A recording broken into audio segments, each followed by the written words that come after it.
The king of Israel is on his knees, in a dark room, in a village behind enemy lines.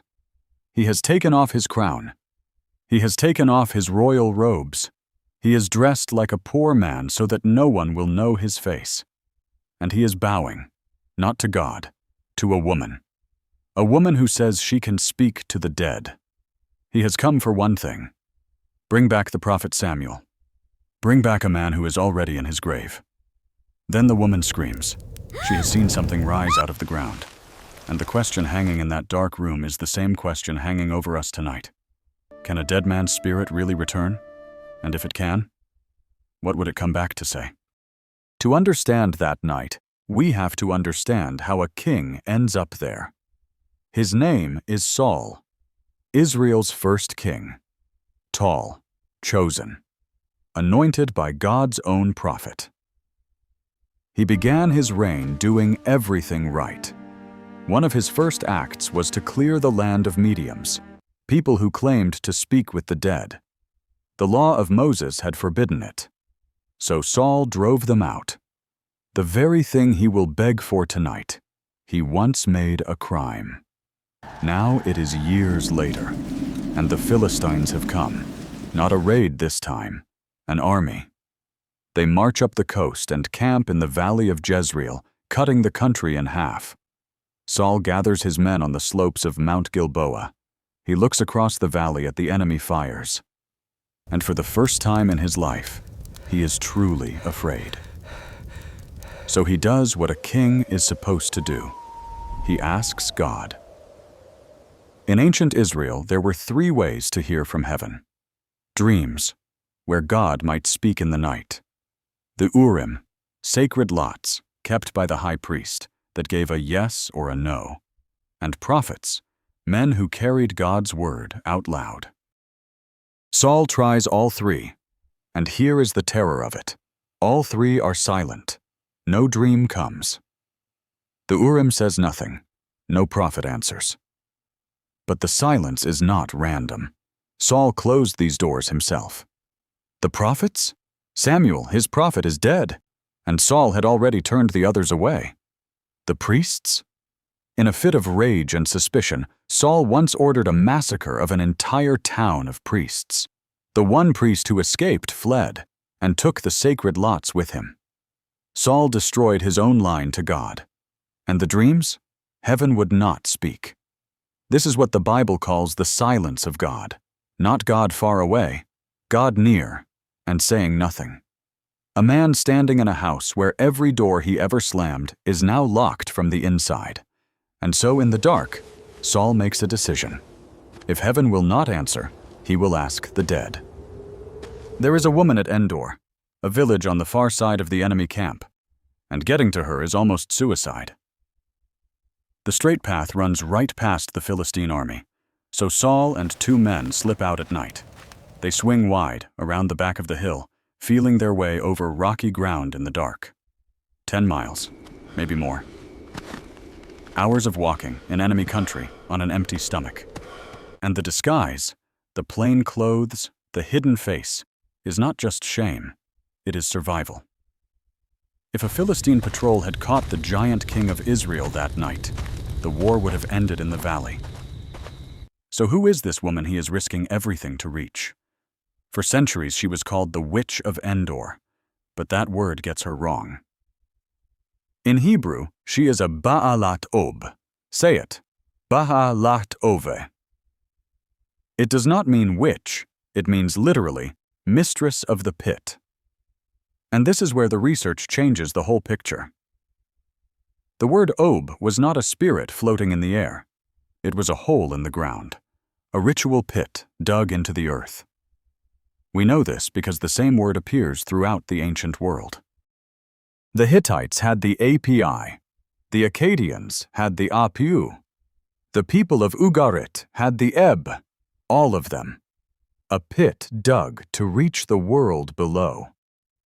You poured offerings in, honey, wine, water, blood, to call the dead up out of the earth. And this is not just a theory on paper. In the ancient city of Urkesh, Archaeologists found one. A stone chamber, sunk into the ground, shaped like a keyhole, its narrow entrance facing the setting sun, the direction of death.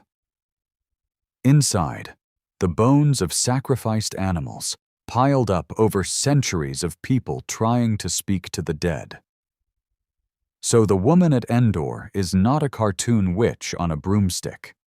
She is a professional, a specialist who runs a pit that people believed opened onto the world of the dead. And there is one more thing the research uncovers. She is a woman, and that is not an accident. In ancient Israel, the temple, the priesthood, the throne, all of it belonged to men. But the home did not. Women carried the household religion, the healing, the mourning, the care of the family dead. When the kings later tried to shut all of that down and pull worship into one central temple, these practices did not vanish. They went underground, into the villages, into the hands of women like this one. She lives on the edge of the map, on the edge of the law, running the oldest business there is, the promise that the dead can still be reached. Saul knocks on her door. He swears to her, in God's own name, that no harm will come to her. The irony is almost too much. He swears by the God he is disobeying to protect a woman he once condemned to death, so she will break the law he wrote. Then he says the words, "Conjecture for me. Bring up Samuel. Bring up Samuel." Here is the strangest moment in the whole story. The woman begins her ritual, and then she screams. She screams like something has gone wrong, like she got something she did not expect, and she turns on Saul in terror, because in that instant, she knows who he really is. Saul asks her, "What do you see?" And she says a word that stops scholars in their tracks. She says, "I see Elohim rising out of the ground." Elohim. Say it. Elohim. It is the word the Bible normally uses for God. But here it is plural. Divine beings. Rising up out of the earth. To the ancient mind, this made a terrible kind of sense. The dead were not simply gone. They were shadowy powers under the ground. The dead themselves could be called Elohim, not gods to worship, but the fearful dead, wrapped in power. And the woman is seeing one rise. Saul cannot see it. Only she can. So he asks, "What does it look like?" "An old man," she says, "wrapped in a robe." And Saul knows. That robe tells him everything because the robe has a history. In Hebrew, it is the mi'il. Say it. Mi'il. A prophet's mantle. Years before, on the day God rejected Saul as king, Saul had grabbed that very robe as Samuel turned to walk away, and it tore in his hand. Samuel had said, "Just as this robe is torn from you, the kingdom is torn from you." Now the robe comes back out of the grave, still wrapped around the man who spoke the sentence. Saul does not need to see the face. The robe is the verdict, returning. And this brings us to the question at the center of it all. Was it really Samuel? For 2,000 years, believers have answered in 3 different ways. The first answer? It was really him. The text does not say a vision of Samuel. It says Samuel. Samuel speaks. Samuel prophesies. Samuel is named. An ancient Jewish book, written before Christ, says plainly that Samuel prophesied after his death. Early church fathers like Origen agreed. Their view is bold and simple. The woman had no power to summon a prophet of God, so God did it himself. He broke his own silence, not to comfort Saul, but to confirm the sentence with his own witness. The second answer? It was a lie. Other great teachers, Tertullian, Jerome, could not accept that a pagan ritual could drag a holy prophet down. They said it was a deceiving spirit, wearing Samuel's face. The Bible warns that even Satan can appear as an angel of light, The third answer: it was all in Saul's mind. A broken king, starving, terrified, awake for days, in a dark room built for suggestion. A skilled woman reading his fear and feeding him the doom he already believed. 3 answers, and you will have to weigh them yourself. But notice what the story itself seems to want us to feel. The woman screams, because this time the trick became real. She expected her usual performance. She got a true prophet, and if that is right, then this is not a story about a woman's power over the dead. It is a story about God's power over everything, even a forbidden pit, even the grave, bent to deliver one final, unchangeable word. And the word, when it comes, is merciless. Samuel does not offer comfort. He does not offer a way out. He says, "The Lord has done exactly what he said. He has torn the kingdom from your hand and given it to David." And then the sentence that empties the room of air: "Tomorrow, you and your sons will be with me." Tomorrow. Saul falls to the ground, flat, face down. All his height collapsed. The tallest man in Israel, brought lower than the dirt floor of a witch's house. Now, if you know the great stories of the ancient world, you feel how backward this is. Other heroes went to consult the dead too. In the Greek epics, a hero digs a pit, pours out blood, and calls up a spirit for guidance. And the dead give him a map, a future, a homecoming, a dynasty. The Roman hero descends to the underworld, and his father shows him the glory of Rome still to come. In those stories, the visit to the dead sends the hero back stronger, with an empire before him. Saul's story takes that exact shape and turns it inside out. He too crosses over into the dark. He too kneels at a pit.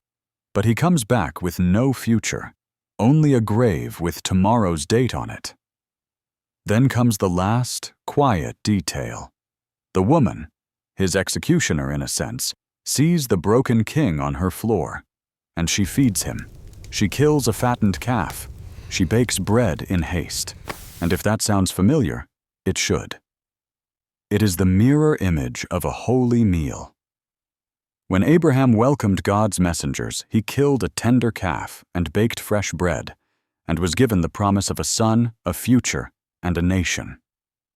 Here the same meal is served, but it gives no future. It is a funeral supper, a last meal for a dead man walking. The king who was supposed to obey only the voice of God sits in the dark and obeys the voice of a woman he outlawed. He eats, he rises, and he walks back out into the night. The next day, everything happens exactly as Samuel said. The battle on Gilboa goes against Israel. Saul's sons fall. Saul, wounded and surrounded, falls on his own sword. And there is one last, bitter irony hidden in the Hebrew. The name Saul means asked for. The one who inquires. His whole life was built on asking. And at the end, the man whose name meant he asks, asked everyone but God, and asked the dead instead of the living. Centuries later, the Bible looks back on that night and gives it one word. Ma'al. Say it. Ma'al. It means treason. The deepest kind of betrayal. Not just breaking a rule, but breaking faith with the God who trusted you. The record says it plainly. Saul died because he was unfaithful, because he sought a medium and did not seek the Lord. That is the heart of it, not a magic story. A story about a man who had every door to God and locked them, one by one, until the only voice left to was a voice from a pit. He wanted an answer so badly that he was willing to raise the dead to get it.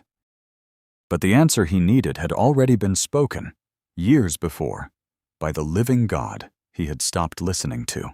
The dead had nothing new to tell him. Only tomorrow. And tomorrow came. On the slopes of Mount Gilboa, the crown of Israel would fall into the dust. and be lifted onto the head of a shepherd who had already been anointed in secret, years before, while Saul still sat on the throne. After Saul died, David finally became king of Israel. The shepherd boy, the giant killer, the man after God's own heart. And yet even he would fall. The king would take another man's wife and have her husband killed to hide it. That is where we go next.